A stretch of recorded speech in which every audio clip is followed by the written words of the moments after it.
All right, welcome to this explainer, where we are going to completely decode history's most famous assassination.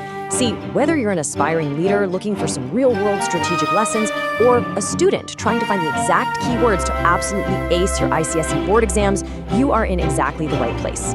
We're going to focus deeply on Act 3, Scene 1 of Shakespeare's absolute masterpiece. Okay, let's dive into this masterclass. Now, I want you to start by asking yourself this one absolutely crucial question. Why on earth did Brutus allow Mark Antony to speak at Caesar's funeral?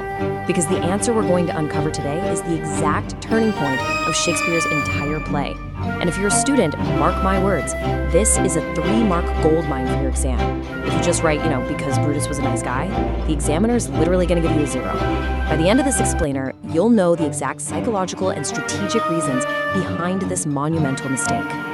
Okay, here is our syllabus for today. First, the stage is set, then hubris and the trap, followed by the unkindest cut, history versus Shakespeare, diplomacy and the aftermath, and finally, leadership lessons learned. Let's begin. Section 1, the stage is set. Before we look at the daggers being drawn on the Ides of March, we really need to establish exactly what was at stake in Rome. Just look at the sheer weight of history behind that face. Caesar wasn't just some politician hanging around in a toga. He was a master military strategist. Historical sources tell us he commanded this intense, almost absolute loyalty from his troops, mainly because he actually fought shoulder to shoulder with them in the trenches of Gaul.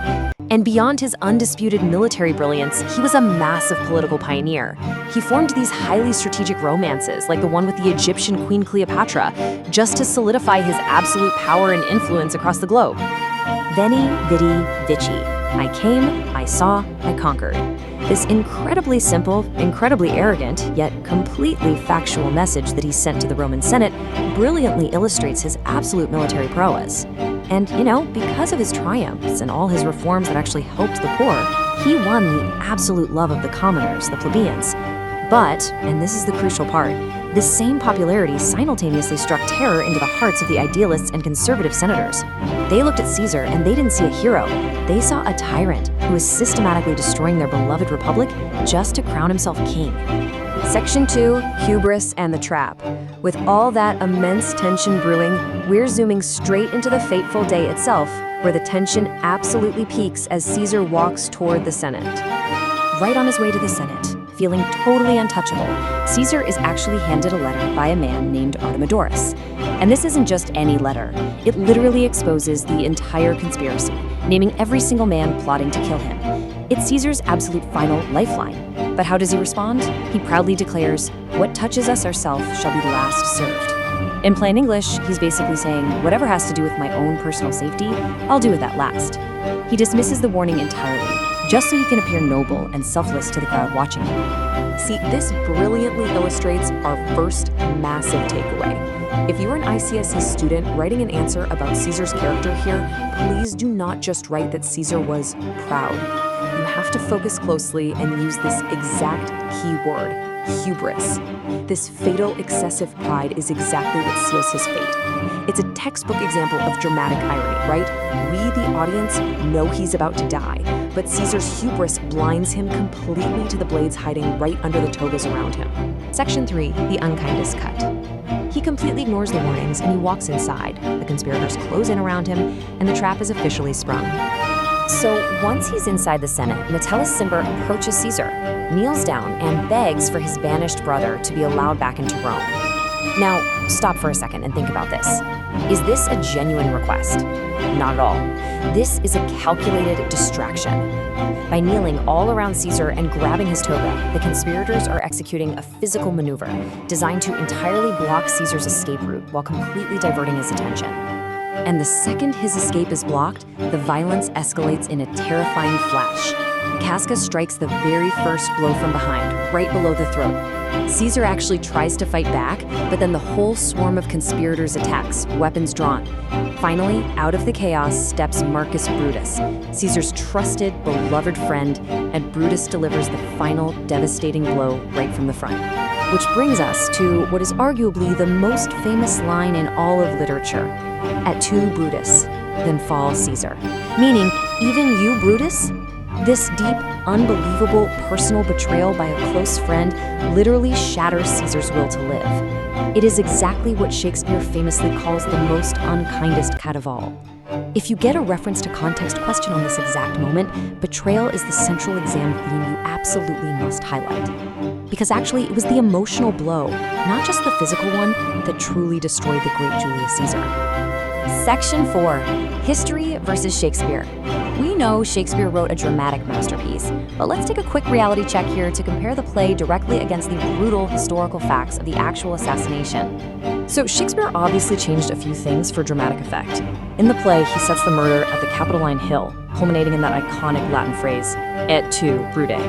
But if we look at historical sources like Suetonius and Plutarch, they tell us Caesar actually fell at the Curia of Pompey. Ironically, right at the foot of the statue of his old rival, Pompey. He was struck a brutal 23 times. And historically, he reportedly gasped his final words in Greek, saying, "You too, my child," right before pulling his toga over his head. The actual history is just as chilling as the play, isn't it? Section 5, Diplomacy and the Aftermath. Let's jump back to the text.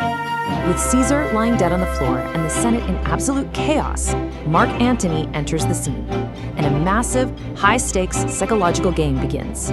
Antony knows the conspirators could very easily kill him next. So what does he do?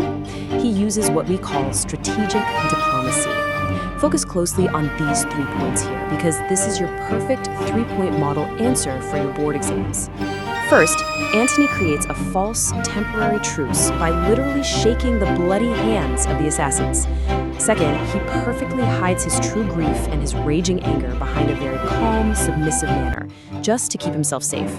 And third, having completely won their trust, he asks for permission to speak at Caesar's funeral, which of course secretly sets his real plan for revenge right into motion. Which brings us right back to our opening question. Why on earth did Brutus say yes? Why let Caesar's absolute best friend speak to the mob? Well, it's because of Brutus's tragic flaw, his blind idealism. Brutus acts on these incredibly noble intentions, but he completely fails to gather enough evidence about human nature. He severely underestimates the sheer danger of Mark Antony's emotional rhetoric. Brutus actually thinks logic is going to win the crowd. He has absolutely no idea that Antony is about to unleash absolute chaos on Rome. Section 6, Leadership Lessons Learned.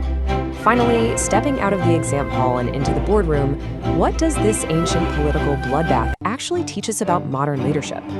Our sources from executive search and board advisory experts highlight some pretty incredible parallels. See, whether it's in your career or your own business, these takeaways are pure gold. First, learn from Caesar's fatal mistake. You have to stay connected to reality. When someone hands you a warning letter, you read it. Never let hubris, that excessive pride, make you feel invincible, because the exact moment you think you're untouchable is the moment you are the most vulnerable. Second, learn from Brutus. You can have the absolute best, most noble intentions in the world. You can genuinely want to save the Republic, but pure intentions without strategic foresight and a solid grasp of reality, that can completely destroy the very thing you were trying to protect. And that brings us to the end of our deep dive today. I'm going to leave you with this final, provocative thought to ponder and debate in the comments below. In the grand scheme of leadership and history, what really destroyed Rome? Was it the unchecked ambition and hubris of the ruler? Or was it the flawed, naive idealism of the assassin? Think about it, apply it to the leaders you see around you today, and I'll catch you in the next explainer.